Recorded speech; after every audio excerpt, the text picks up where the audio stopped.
before the screaming crowds, before the trash talk era took over MMA, there was José Aldo, and José Aldo didn't say much.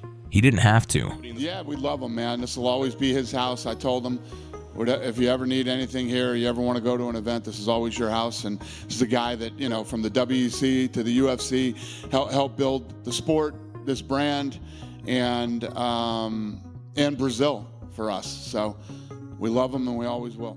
In 2009, he flew through the air like a missile and kneed Cub Swanson's head into a new dimension, 8 seconds. Then he kicked Urijah Faber's legs so hard at WEC 48, the man needed crutches and an ice bath for his soul. He didn't ask for title shots, he took them. And when the WEC merged with the UFC, Aldo wasn't invited to the party. He was the party. He became the UFC's first featherweight champion, defended his belt 7 times, beat names like Mendez, Edgar, Korean Zombie, and Lamas. But something was missing, not from him, but from how he was treated. While the world lost their minds over Ronda Rousey's arm bars and Conor McGregor's mouth, Aldo, who hadn't lost in nearly a decade, was buried in the undercards. No trash talk, no media push, no promotion, just excellence. You see, José Aldo was dominating in an era that didn't care for dominance. He wasn't viral, he was violent, and that wasn't enough for the new UFC. For 1 full year, Aldo was dragged from country to country, press conference to press conference. McGregor taunted him in Portuguese, ripped up his belt, and called him names Aldo had to translate before getting mad. He endured it all and stayed silent. But you could see it in his eyes. This wasn't just a fight, it was war. And when the cage door finally shut at UFC 194, the war ended before it began. Highly anticipated featherweight fight of all time. Conor looks extremely loose, and Aldo looks like he's feeling the pressure of this moment. Green trunks for the southpaw, the notorious Conor McGregor. Black trunks for the champion, José Aldo Jr. Conor relaxed and smiling. Oh! Overnight, the man who hadn't lost since 2005 was being called overrated by people who couldn't name 3 of his opponents. There was no rematch, no redemption, just silence. And somehow, that silence hurt worse than the left hand. After the knockout, the smart play was to retire, cash out. Take your place in the Hall of Fame.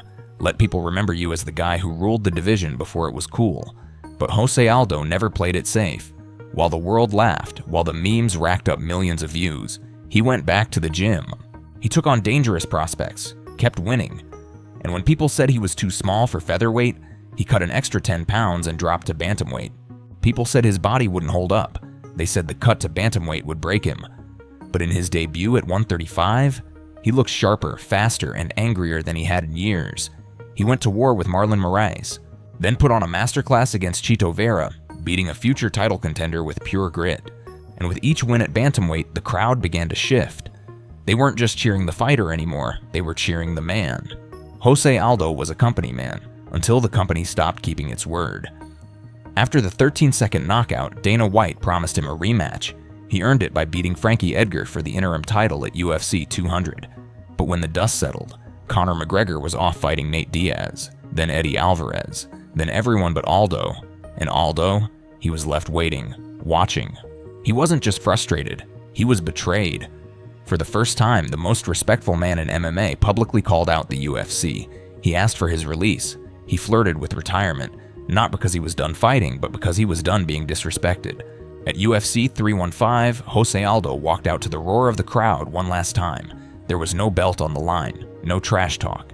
Just Aldo, and the silence between moments. The fight didn't go his way. A decision loss to Ayman Zahabi in a bout many called controversial. After 30 fights in the UFC, after building an entire division, after sacrificing everything, his body, his legacy, his voice, he let go. No retirement tour, no big media send-off. Just Aldo, quietly laying down his gloves in the cage he helped build.